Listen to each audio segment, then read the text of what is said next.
Kasabay ng unti-unting pagdami na mauuwi sa probinsya, aktibo rin ang ilang mapagsamantala. Ang isang kababayan nating nabiktima ng fake booking, kaya ang kanyang pag-uwi ngayon na magpapasko, muntik mapurnada. Nakatutok si Oscar Oida.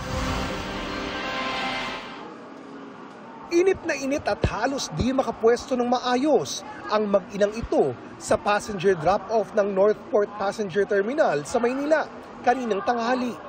Nang kumustahin namin si Nanay Adeline, dito na tumulo ang kanyang luha. Nawala ko sa anak ko maliit. Ang hirap ng sitwasyon namin. Buti kung ako lang, pati anak ko nadadamay. Kaninang umaga raw dapat ang flight nila pauwi sa Jensan. Base sa flight ticket na nabili raw niya ng 4,000 pesos online. Pero nung nasa airport na sila, Ang problema, hindi lumabas sa computer nila po. so na-scam ka? Opo. Yung babae ngayon, binlock niya po ako ngayon. Kaya napunta na lang po ako dito kasi hindi ko na po kaya yung ticket pa uwi sa amin kasi mahigit 10,000 na po. Ang masaklap, ang pinambili niya sa flight ticket na peke pala, inutang lang niya. Para makasakay ng barko pauwi sa kanila, kinailangan niyang mangutang ulit.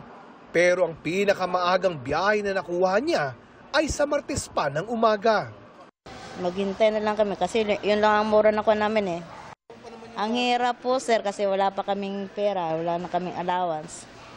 Gaya ni Adeline, may ilang pasaherong pumirmi na ng maaga sa terminal para makasiguro. Sa maghapon, walang siksikan sa Northport dahil iisa lang ang biyahe ngayong araw. Sa Lunes pa raw nila inaasahan ang simula ng buhos ng mga pasahero. Sa PITX, di pa rin ganun karami ang mga biyahero kanina. Pero inaasahan ng pamunuan ng PITX na daragsa sa mga susunod na araw ang mag-uuwian para sa Christmas holiday. May mga maaga nang nag-book ng biyahe. Nahirap po kasi lalo po pag sakay po sa barko, pag last minute na, ngayon puno na yung barko. Minsan pag may mga delay ang schedule, medyo na-aberya ba. Para din po pangregalo sa bata, makapag-ready po. Tapos syempre po para mahaba-haba po yung bakasyon. Aabot sa 2.6 million ang inaasahang bilang ng mga pasahero sa PITX hanggang January 3, 2024. Sa Baguio City, fully booked na ang ilang bus terminal para sa mga biyaheng Metro Manila at mga karatig probinsya. Gayun din ang biyahe ng ilang bus sa Ilocos Norte kahapon, pero may mga chance passenger pa rin. Sa Tagbilaran City Port sa Bohol, nagdaratingan na ang mga turista galing sa ibang probinsya.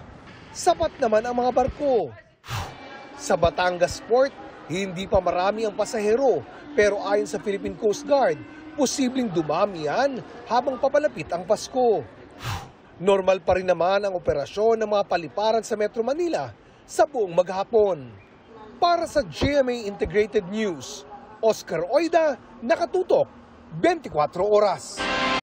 Mga kapuso, patuloy na tumutok sa mga balita. Mag-subscribe sa GMA Integrated News sa YouTube. Sa mga kapuso abroad, samahan nyo kami sa GMA Pinoy TV at sa www.gmanews.tv.